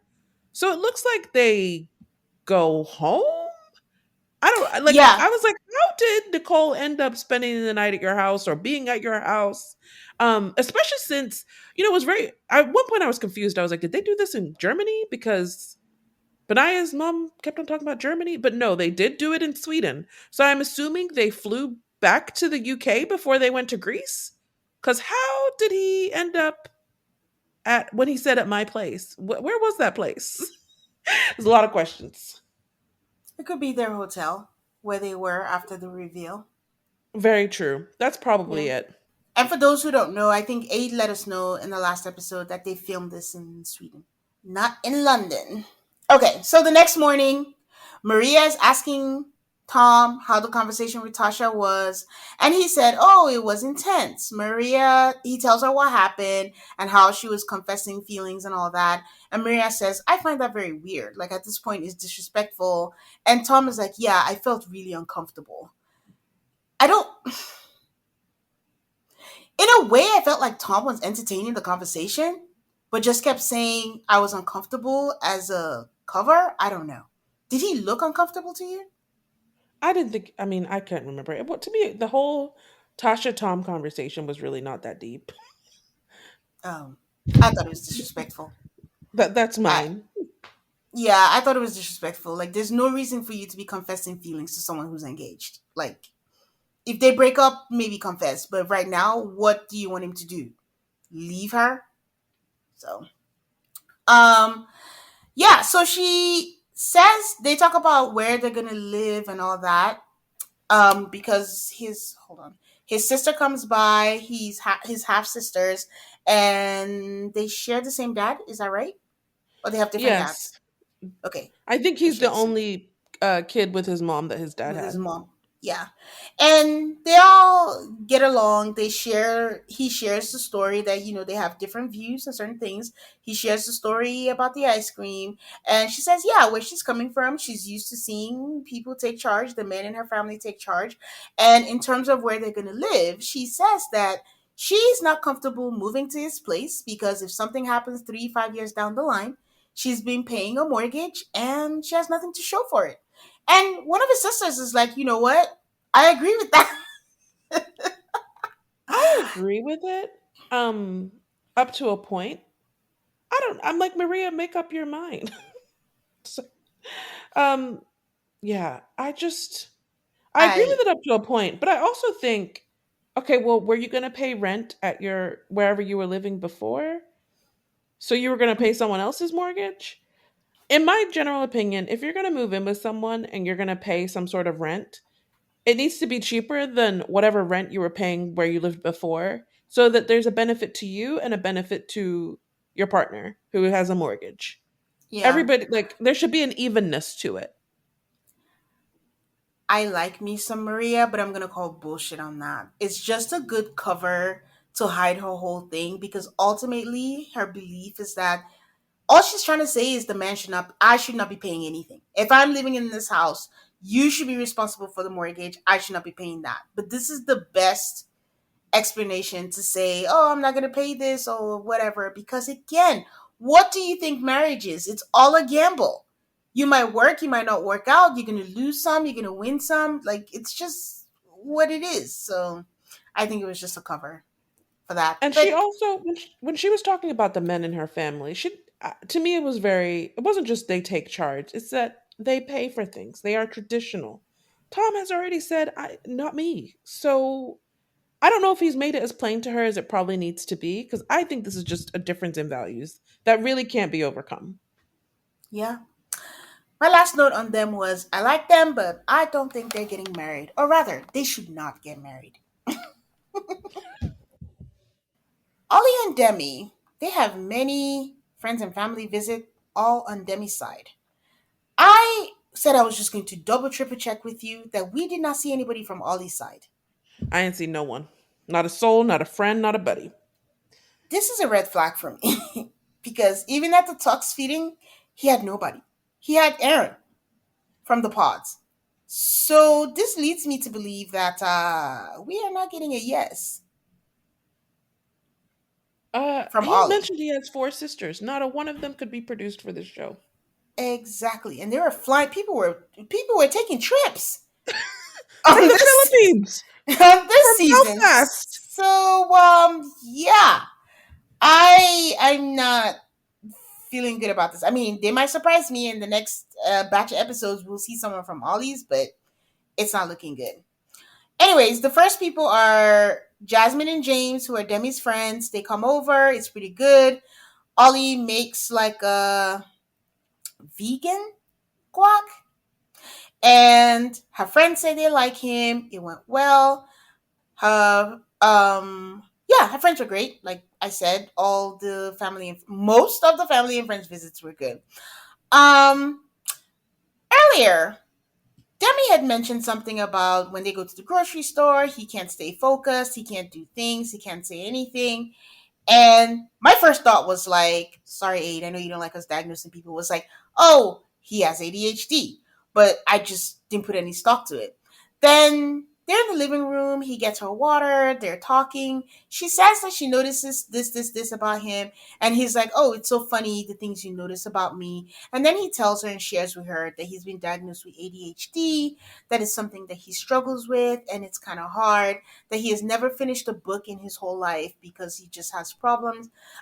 He just struggles with completing stuff, and he's in his head a lot, and it's just pretty difficult. And I found it interesting. He also said that she was one of three people in the world who knew that he had it. And I think I just found it interesting because I would think that he exhibits a lot of the symptoms that people around him hadn't noticed, or maybe they noticed and it's just not their place to bring it up, maybe. I would imagine that people have probably been noticed and been bothered by some of those things, but did not recognize it as ADHD. Mm. Demi's reaction to him sharing this was really great. She tells him that he's great. She would not have it any other way. He should keep being him. That and all the good things. And I just thought it was a really sweet moment. And you could tell that Ollie really appreciated it. He said he was with an ex who he never told that he had it. And at the end of the day, I feel like what people want is to be seen and to be understood. And I think she gave him that in that moment. Yeah. Ollie and Demi were much better away from the pods, away from the honeymoon. Yep, they sure were. We meet her family. Her family was great. Like honestly, her family was great. Ollie, aesthetically from the outside, everything he fit right in with them, like the banter, the jokes, and all that. And I think he did a really good thing, pulling the dad aside, trying to reassure the dad, and just telling her, like, listen, I have four sisters. I'm not gonna break her heart. I'm not gonna hurt her. Like, we're really good and all that. Also, safe to say that Demi is her dad's favorite child. Or He just maybe seems he really loves them lovely. all equally, because either way, he seems like a great dad. Yes. Her And family was actually just altogether so lovely, and they had such a good time. It seemed like bowling, and they were so kind to Ollie. I liked her family a lot. yeah, they were nice. I will say this. Watching them in the, what is it? An arcade, Dave and Buster's type thing, I did have the fear that Ollie and Demi might be homies. Like she Exactly. might have fallen into that friend trap that she talked about than the lovers part. So, Even as they're walking to the arcade, they're not walking like lovers, they're walking like homies. oh, oh no, I really like them. I'll do a quick one on Nicole and Bri because they were in a lot of the drama. But as awkward as they were, at first they were talking about taking it slow physically during the honeymoon and all that. By the time they got back to London, they had already had sex, and they were trying to talk like in code and be coy about it, connecting physically. We're right there in the same place and all that kind of stuff. Um, Benai brings up the whole thing with Nicole, like he shared some things, some not nice things about you, that he said some pretty derogatory things about intimacy. Aid, is derogatory a strong word, I or think is it that an Benai, appropriate word? he was just trying to say, this man talks shit about you without quoting him directly. But still making it clear to her like he's not a good person because that was the goal. Yeah. Um, I skipped some parts, but I will go back to say like the producers gave Benaya the ring. Maybe the ring wasn't ready on time, and he did propose to her a second time in the balcony. And she was really excited. Like she didn't see it coming. I think she thought she wasn't gonna get a ring, but she was like jumping up and down because he proposed to her. Her parents come over. As soon as they were talking about the Lebanese food, I'm like, wait, is Nicole Lebanese? But then her mom had an African accent. And then I went looking and it said that she's Ghanaian and Lebanese. But Well, I don't, I'm forgive my pretty sure her dad was ignorance. Lebanese. Her dad did not look Lebanese. I was gonna say, forgive my Mhm. ignorance, guys. I don't know. I don't. Are there black Lebanese people? I'm 95% sure it's in North Africa. So I'm sure that it's a country with people of many shades. I only say this because in Nigeria we have a huge population of Lebanese. Like it's like they have their own like world or whatever. And in all my years, I just never saw, I guess, different shade of Lebanese. I didn't know that. So maybe I'm the last to know. But so have you actually seen a non Caucasian Lebanese? Well, I wondered a lot of things because I just wondered, like, maybe people move the world over. So she could have a dad from Lebanon whose parents maybe came from somewhere else to Lebanon. There's a lot of things, but it did seem like in that conversation, all I got is, I think someone is Lebanese. No, no, no. Don't get me wrong. Yeah, her dad is Lebanese. Her mom is Ghanaian. I just, for me, it was a learning experience for me. I just didn't know. I'd never seen it before. Okay. So, anyways, they had a lovely dinner. Everyone was nice. Her parents were lovely. Okay. Then Benaya, it's his turn for her to meet his family. She's very nervous, as she should, because apparently they knew about everything that happened and him not being chosen first. And while they're there, his sister and his mom, they tell us how he took it so bad. He wasn't eating, he was really sad. And we find out that, like Aid said earlier, he had enough time to go home to Germany. And I'm like, the editing of this show is next level because I'm like, was it one day? Was he ready in hours? Like, what is the time in between the reveal, in between going to the honeymoon, in between for Nicole and them? Because it seemed like they made it like they only missed a day of the honeymoon. Yeah. So the calculation of the days is it's a puzzle that we don't know. Um, yeah, so they keep talking, and eventually the family loves Nicole. His sister says that she really likes Nicole, that she's so sweet, so smart, and he's never seen him that excited about anyone. The only thing I will say is like I don't think Nicole should keep. I understand. I agree with Nicole in that they need to put the whole Sam thing to bed and just stop talking about it. It's dead. It's gone. I'm with you now. The only thing is, I don't think she should keep defending Sam, where she keeps saying, "I know him. I know what we had was real, whether you believe it or not." The man, your husband, fiance, clearly hates this man. It behooves you not to just say anything nice about him. Just let it go. Okay, yeah, there's no reason for her to defend Sam, but I actually don't think she's defending Sam. She's defending her ability to judge people. And I don't know why Ben needs to win this. Hmm. I don't think she should defend it. I think it was a faux pas. She made a mistake there. But yeah, I see it. I see both Yeah, sides. she Like, I just think, recognizes she made a mistake, but the only thing I see her defending is like what that her judgment of who Sam is or what their relationship was. It was real to her and she thinks it was real for him. And I also don't know why Ben needs her to hate Sam so much. She's with you. And she's not the one who keeps on bringing it up. maybe he is worried about her judgment. Like, what would that say about something else in the future? Okay. Quick one on Sam. Oh, sorry, Steven and Sabrina. Um, like Aid said last week, they're the golden couple, and I agree they're the golden couple, and I agree like because they're the golden couple, there's just not gonna be much. They're just gonna keep trucking until they say yes, and in some way that's gonna be boring TV. So they meet their family and friends. They head to Belfast to see her family. They already have their logistics figured out. Honestly, this is the couple that is the example of when you want to and when you sign up for a show like this, you need to make sure you're flexible. You need to make sure that you're open to whatever may come. They're trying to figure out ways where both of them could be some spend some time in Ireland, spend some time in London, and make it work. She's not giving up her apartment, and it's not in the way of like he's not taking care of me or anything. It's just the practical thing to do.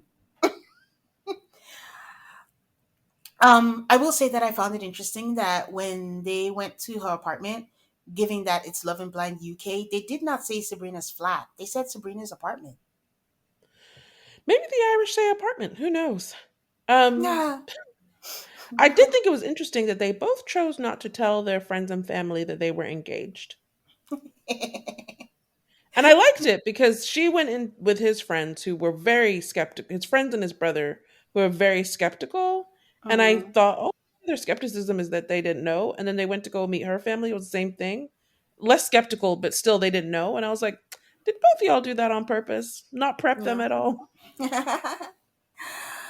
um, her sister. They met her best friend, her sister, and her mom. Her sister didn't say much during the whole thing, but the gist of it all is that she's not had the best.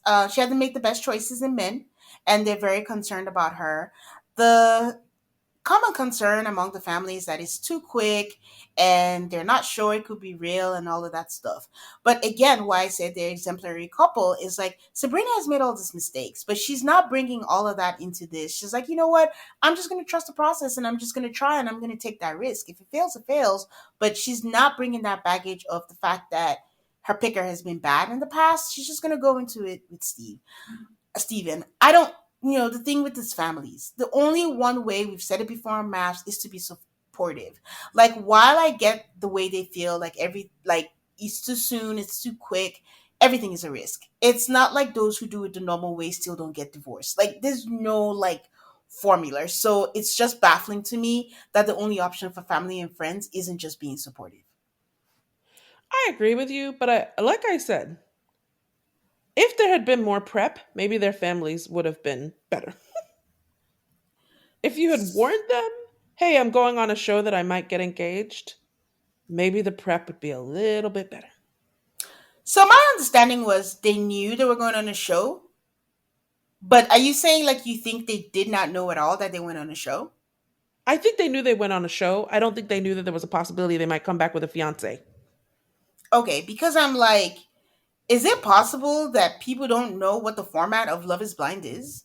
If you don't say you're going on Love is Blind, then they don't know. You just say, I'm going on a show. I'll be out of touch for a little while. It is a dating show. I'll be back. And then you come back, you're like, oh, I got a fiance. Like maybe they did. I don't know. It didn't seem like they knew. All right. The last couple is Jasmine and Bobby. So they're having dinner, and Jasmine brings up an insecurity about social media. And she says that it brings up feelings because she's been cheated on all her relationships. And this is the part where I was like, oh my God, these Brits have just so many feelings. Like, everyone has a past. Why do we keep bringing the past into every relationship? Like, this is going to happen. Like, you either decide that you're taking a risk. Like, I think the minute you say, I'm on Love is Blind, that's okay. I'm going to wipe out everything and keep moving it on. Anyway, she says that she searched his name and she pulled up a music video that he had done some years ago. And clearly, this was done years before her. And she used to be the girl that looks up everything and stalks everything that they do, but she doesn't want to be that girl no more. And she just wants him to reassure her that it's not going to happen again. And then Bobby's great. Bobby says, like, yeah, this is like, my, lifestyle. I don't know if he still does music because what we were told was the luxury sales. So I don't know if that's still going to be a problem for them. But he tells her that she's been through so much. He's not going to go cause her any pain, and that he's proud to call her his fiance. Then it is time to meet Jasmine's mom. Wow. I don't think I've seen anything like this before. Her mom flew all the way from the Philippines, and she did prep Bobby, to be fair. She tells him, like, listen, my mom is a straight shooter. She's very protective of me. She's going to say what she thinks, and, it'll be fine. Bobby's like, I don't know about that. She says, like, her mom, like, Bobby can't hide shit because her mom is like the FBI. Oh, part of the background is like when she was younger, her mom used to go through her phone and go through her call log and call every person on there. And if it was a boy, she'll tell them never to call the house again, delete their number. I don't know about you, but that's a little extreme. It's just once we meet her mom, nothing she said about her Bob came as a surprise. It's like, yeah, yeah, I can see you doing all that. So her mom comes in looking lovely. She hugs. I think she kind of acts like Bobby's not there, because Bobby's making nice, like, oh, welcome. Oh, you look great. Like, it's good to see where she gets her good looks from. She's just only concerned about, Jasmine and how she's doing. They start having the conversation. She asks, what do you do? Where are you going to live? They say London. She was like, London is expensive. Bobby's like, I'm in sales. I make good money. We can afford it. She goes, huh, you're sure you can afford it? And then she goes, what is your background in your education? He says he didn't finish college, and her mom says, it's always good to be with someone that's educated. It's hard to talk to someone with an uneducated background. Would you say that was the worst thing she said to him? It would be hard to pick what the worst thing she said was, but that was pretty high. At that moment, I struggled. I wanted to know what Jasmine's background was because I don't know what it is. But you know, in all of the things, she wasn't making him feel comfortable. And all we gather from this, her mom has had two failed marriages. And I just think she brought her baggage. She doesn't want her daughter to make the same mistakes. And then they have this conversation about how Jasmine has to tell her everything that happens in their relationship. Good for Jasmine. Jasmine's like, I can't. Like, he's going to be my person. And if I tell you every single fight we have, it's going to turn you off of him. And she's like, no, you have to tell me everything. Almost like she said nothing. She's like, you just have to tell me everything. She's like, he's my best friend. She's my backbone. We talk all the time. Like, she's the person that I have to lean on. And it's one of those things where I guess if you don't have your own relationship or a loveless marriage, you put all the love on your children and focus on them. And at this point, you don't want to let them go. But why wouldn't you? I know she keeps saying she's overprotective, but why would she just let her kid be happy and give it a chance? Well, honestly, I didn't. Jasmine's mom was a nightmare, but I honestly didn't think she was. It's up to Jasmine if Jasmine's mom is going to be a problem. And from what Jasmine was saying in that conversation, I think she's going to be okay. I think she's learning or has already learned about boundaries with her mom. But if I was Bobby, if this woman lived in the UK, I would not marry her. Mm-mm. I think there's a safety. And not that she will not be a non-factor even from the Philippines. She will be a factor. But yeah, she was a nightmare. She was a nightmare. But she doesn't have to be a nightmare to them. It's really up to Jasmine if that can be a problem. That's true. And I hope she learns it because she did come out with a statement because apparently her mom got a whole bunch of backlash. And she's just like, oh, we had some conversations about this, but it doesn't matter. My mom is who she is. Because the thing is, when you grow up in something, you just get used to it. So you know how to deal with it. But Bobby is new to this. This is new to him. And all he's going to be thinking is, am I going to have to live with this for the rest of my life? So I'm like, you need to check to see if Jasmine's mom has any desire to live in the UK. That needs to be a factor in this conversation. yeah, he tells us like, I don't know, I can deal with this, but there have absolutely have to be boundaries. And this reminds me, did we meet anyone from Bobby's side? No. Huh. I just I think you've said this before. I just don't understand how this is optional. Yes, like you got to be able to get one person, get a coworker. Lie. There has to be one person that could be able to make it. See, but in this case, why am I not feeling that that means like it's not going to happen? But for Ollie, I'm like, yeah, this is not going to happen. Like Well, I feel. Go ahead. Sorry. there wasn't much of Jasmine and Bobby for us to go off. Like the only meetup we had was the meetup with her mom. We didn't have any other friends, or maybe did I forget? But no, all we had Mhm. was this meetup with her mom. So it didn't even feel like, I don't know. It's even hard for me to decide if I'm like, get married if you want to, but I don't even have a strong opinion about it. I think they get along well, actually. So I don't know. We'll see. I think that's about it. The only wrap up is they went wedding dress shopping and talks shopping. Um, sorry, pet peeve again. But Nicole's hair at this dress fitting drove me mad. I don't know what that was about, but I didn't understand it. I liked all of the dresses except Jasmine's. I don't know if you recall the dresses, but I thought everyone picked something that was very flattering on them. I think everybody that dress shop seemed to go to lace. Everybody seemed to have some lace up top, some lace in the bodice, some lace in the and I did like everybody's dresses. Truth be told, I know that Demi was like having her I am woman moment or whatever, but I was just seriously confused. Um What were you confused by? I think I'm confused by the idea that I'm supposed to think that Demi is anything other than really, really attractive.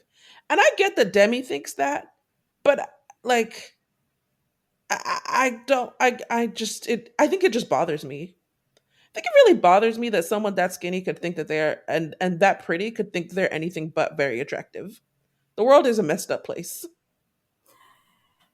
Wait, you were talking about Debbie, right?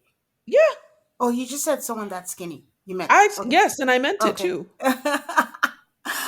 Well, I think I don't know. I want to say it's a reflection of society because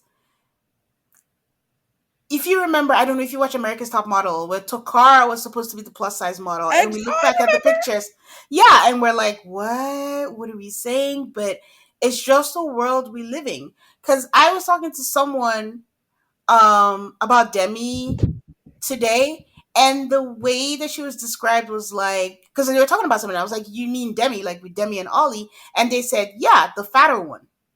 That's just how the person described her. So Was this person it's Nigerian? no, they're Okay, keep on American. going. Go ahead. And I think would be remiss. Like I completely understand what you're saying, but it's just the society we live in. That's just what majority of the world sees it as, and that's why I think she had to give that speech. I don't know if it was the right place to give the speech or if It was they bizarre. made, they made them say it because I think each of them had to say something, and that was where she chose to say it. But I'm glad she found her voice, and because I was really hoping we didn't have the silent Demi or defeated Demi that we had in the first episode. So she felt good, she looked good, and I'm happy that she got that feeling. I love the part where her mom talked about how she and her dad made this wonderful young lady or something like that. I was like, that's so Yeah, sweet. it was nice. It was nice. So, yeah, I don't know if you have anything else to add. Nothing more to add. I mean, do you want to do predictions about who's Sure. saying yes, who's getting married? Sure. Give me the couples. Okay. So, Steven and Sabrina, it's not based on anything besides them being the first and them really not seeming to have any huge barriers, but I'm going to say that they probably go ahead and get married. Agreed. Demi and Ollie, they've previewed us to where if it wasn't for the previews, I might think they were getting married, but because of the previews, I don't think they're getting married. Fun fact, every time they start a Love is Blind and they start doing the previews in the beginning, I fast forward or I avert my eyes because I feel like they give away a lot of stuff in the beginning. So I have not seen the previews, but I feel like Demi's going to say yes, depending on who goes first, and Ollie's going to say no. Okay. Kat and Freddie. I'm Uh, going. I'm. It's more of a prayer. I just need them to not get married. So someone needs to say no. I think Kat is going to say yes and Freddie's going to say no. Nicole and Benaya, I'm just pulling for them. I'm pulling for them, so I hope they say yes. They're both going to say yes. Um, there's so many dang couples. Oh, okay, Jasmine and Bobby. I think they're going to say yes. Who am I missing? Tom and Maria. Another one where I'm just like, I really need you guys to say no for your own happiness. I think Maria's going to say yes and Tom is going to say no. I think that's Okay, it. that's it. Yeah. All right. We will be covering the last episode of Love is Blind, the last two episodes of Love is Blind UK next week. So feel free to chime in. Let us know your predictions on our social media. You can find us at on Instagram and Twitter at AltarCallMAFS. That's ALTARCALLMAFS. We love hearing from you guys. Don't forget to subscribe so you don't miss out on any episode. If you feel inclined, please give us a 5-star rating on Spotify or Apple Podcast. And like 8 said, we'll be here next week for the weddings. See you then. Bye, guys. Bye.